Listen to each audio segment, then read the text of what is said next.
Hello, welcome to Dungeon Drillers Podcast. I'm your host, Justin. Today, we're reviewing Alien 3, the sci-fi horror movie that came out in 1992, starring Sigourney Weaver as Ellen Ripley, Charles Dance as Clemens, Lance Henriksen as Bishop, Charles S. Dalton as Dylan, Paul McGann as Gulk, who was, he was like a Doctor Who, apparently. Which he totally didn't look like Golik in the movie, but like I don't know, like a lot of the characters have shaved heads. You got Brian Glover as Andrews, Ryan Brown as Aaron, Denny Webb as Morris, Pete Postlethwaite as David, Holt McKennedy, however you pronounce his name, is Junior, Michael Beans like in the beginning of the movie, Christopher Farbank as Murphy, Charles Feeds as Rains, Vincenzo Nicoli as Jude, Carl Chase as Frank, Leon Herbert as Bug. You got Tom Woodruff as Junior, as lead alien, and Paul McGinnis as Gregor, who he was one of the bad guys in the Hogfather movie that I reviewed. That was based off a Terry Pratchett Discworld book. So like yeah, you got a lot of English cast in this movie. It's like a mix of American and English cast, mostly British. Yeah, so this is the third movie in the Alien franchise. Normally, I don't like reviewing movies out of order. Usually, if I start a franchise, I want to start at the beginning.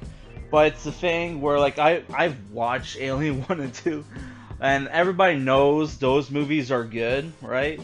Alien 3, I never watched it. I ignored it because I heard the movie sucked. Like, for years I've heard this movie was garbage. Until, like, I was on, Hollywood God stream, and, like, he was talking about, the Aliens franchise and, like, Ridley Scott. And I asked him, hey, I've never seen Alien 3. Is this movie a good movie, right? And he says, well, Justin, it depends. Some people either love it or some people hate it. It's a very polarizing movie. And I gotta say, I watched this movie and I actually enjoyed it, right?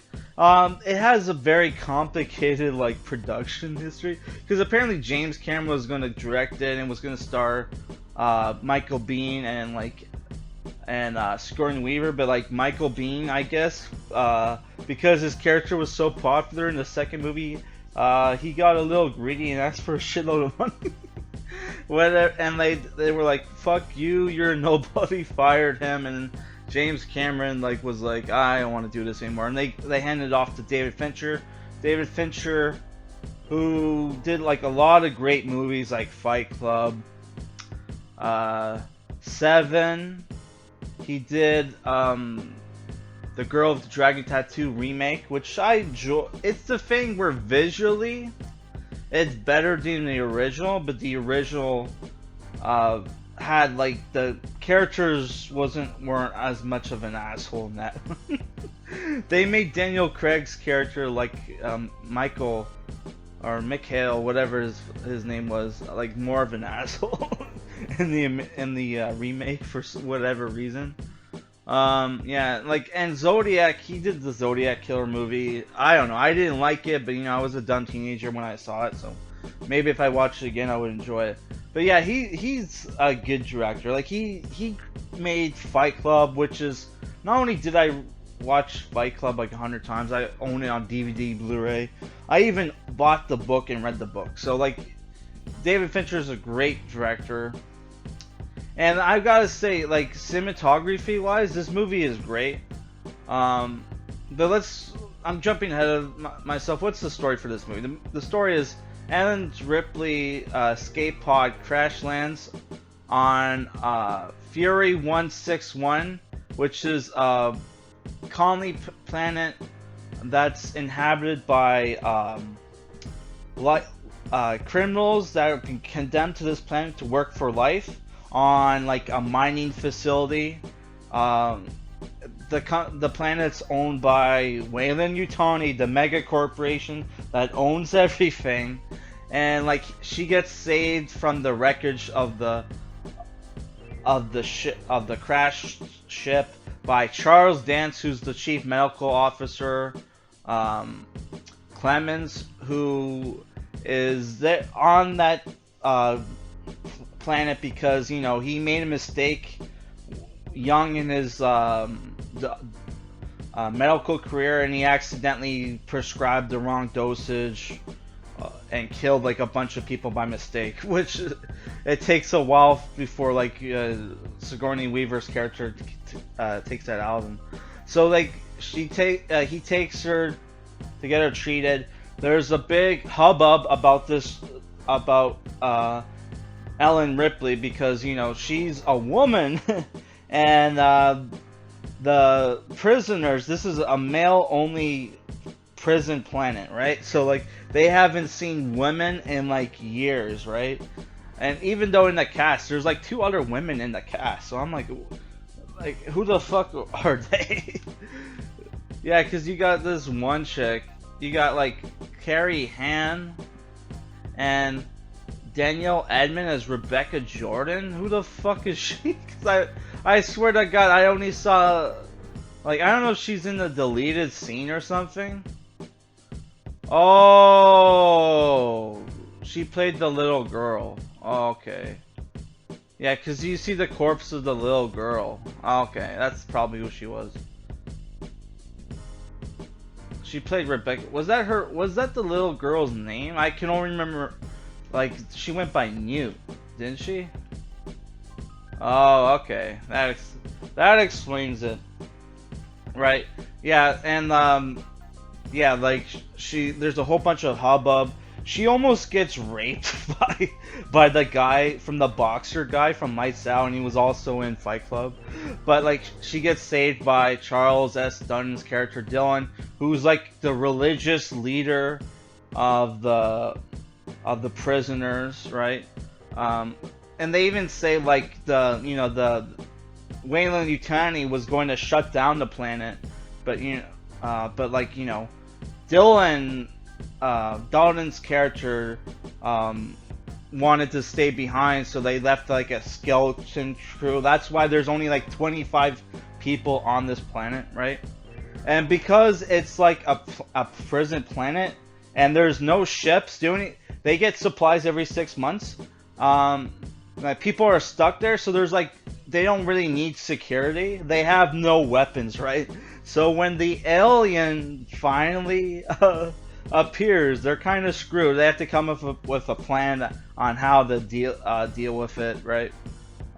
Which like this is the first movie where they introduced that like you can get like a different kind of xenomorph based off what kind of creature it incubates from, which in this movie it incubates from like a female bull kind of creature, even though like they said it was a bull. Sorry, not a female bull. They said it was like a female, but it looks like a bull and has like huge ass horns. So it's like, would the female cows have big ass horns? I don't know. It's some kind of alien cow or whatever. Yeah. So they so halfway through the movie, they realize the alien's there. They have to come up with a plan to capture it. They capture it, right? Ellen and the second in command, who everybody calls what was his name again? Aaron, yeah, played by Ralph Brown. Everybody calls him 85 because in his Weyland-Yutani profile, it's noted in there that he has like 85 IQ. Oh, I forgot to mention the reason why all the prisoners have shaved heads is because of they have a lice problem, so that's why Sigourney Weaver has to like cut her hair, and like Charles Dance tells her this, and he's like, you gotta make sure to cut your privates too. Cut the hair off your privates as well. Yeah. So they come up with a plan to trap it, right? And what ends up happening is they call the Weyland-Yutani. They don't want it killed, 'Cause even though they don't have a means to kill the alien, uh, Ripley asked them, "Hey, permission to kill it," just to see what they plan on doing with it, right? And apparently they permission was denied, but the alien ends up coming out. There's this big finale where they have to try to uh, lure it into the furnace. A lot of people die. At the same time, Bishop comes back, but he's a different character. He's the person who designed Bishop. He's there with like space marines and like a medical crew trying to capture Ripley and the alien because Sigourney Weaver's character, spoiler alert, even though all my reviews have spoilers, has like the alien queen inside her, the new alien queen inside her. So she heroically sacrificed herself to make sure, like, you know, the alien queen doesn't leave the planet, and like, you know, the aliens don't, the xenomorphs don't kill everybody in the universe, right? So I actually really enjoyed this movie. I like the kind of Oz feel it had, and like, you know, there's some religious themes in there too. Because originally the movie was supposed to be, the planet was supposed to be inhabited by monks, right? And that, you know, the planet was going to be made out of wood. So I think the religious themes is like stuff they took from that script, because, you know, everybody's shaved. Because in the original script, they're like Buddhist monks or whatever. So that's why everybody has shaved heads, and that's why you have the religious element. I think they took that from the original script. So I don't know, I really enjoyed the movie. The characters were pretty cool. The crazy guy, Golik, who does a pretty good American accent for, you know, for a guy who's like Scottish, right? I think he's Scottish. Let me double check. No, oh, he's from Liverpool. My bad. I don't know, I swear to God I saw him in something where he kind of had like a Scottish accent. My bad. Let me pause. Someone's calling. Yeah, my bad. Some guy was calling here. Private caller. I don't answer private calls. Yo, fuck yourself if you're a private caller. Yeah. So I don't know. I like the characters, especially Charles Dance does a great job. He's kind of like the love interest for Ellen Ripley in this movie, even though, like, you know, he's more concerned about finding out what she's scared of, because, you know, she had him like perform an autopsy, and like it's kind of sad because like he never gets to find out what she's scared of until the xenomorph shows up and kills him. Which, you got a lot of cool kills in the movie. You have this one point where a guy falls into like a 9-foot like fan and gets cut to pieces right after getting like acid spit in his face, which is weird because like I thought their saliva wasn't supposed to be acid. I thought only their blood was acid, but I guess, you know, maybe it purposely injures itself whenever it encounters, you know, an obstacle, and uses its blood to melt through. I don't fucking know. They do that in the second movie? I think they did, right? There's some cool POV shots of the xenomorph, which was great. I think that's the first time I've ever seen that. I can't remember if they did that in the first two movies. It's been a couple years since I've seen Alien 1 and 2. Yeah. So I don't know. Like, I thought great cinematography, great characters. You got some great kills and gore. Overall, it's a great movie. I'm giving it an 8 out of 10, man. Like, fuck the people who said this movie sucked. I don't know. I think it's because the people who hate this movie, I think it's because they wanted, this is more of like a horror movie, and they wanted more like Space Marines. They wanted more stuff from like the second movie, which, you know, unfortunately we'll probably never get another like Space Marines bug hunt alien movie, which sucks because that would be cool. Because like, which I think that's what the one guy from what's his name? Yeah, I think that's what Neil Blomkamp from District 9 wanted to do in his Alien sequel, But you know, they canceled that for whatever reason because you know he put out movie at like bomb after bomb. Even though, like, honestly, I like his movies. It's just that I think he should be one of those action directors where he should work off somebody else's scripts and not write his own scripts, which I think he writes his scripts with his wife or something. I don't know. But that, you know, that short series he did, he put out a new movie. Oh no, never mind. That was part of his shorts. He has like a YouTube channel where he puts out short films that actually are pretty cool. Actually, if you haven't seen them out, it's like the YouTube channel is called Oats Studios. I don't know, does he do all of them or he just did the first one? Because the first one, Raka, is really cool and has Sigourney Weaver in it. Maybe we'll do like a reaction commentary for it. I don't know. So yeah, this movie is an 8 out of 10.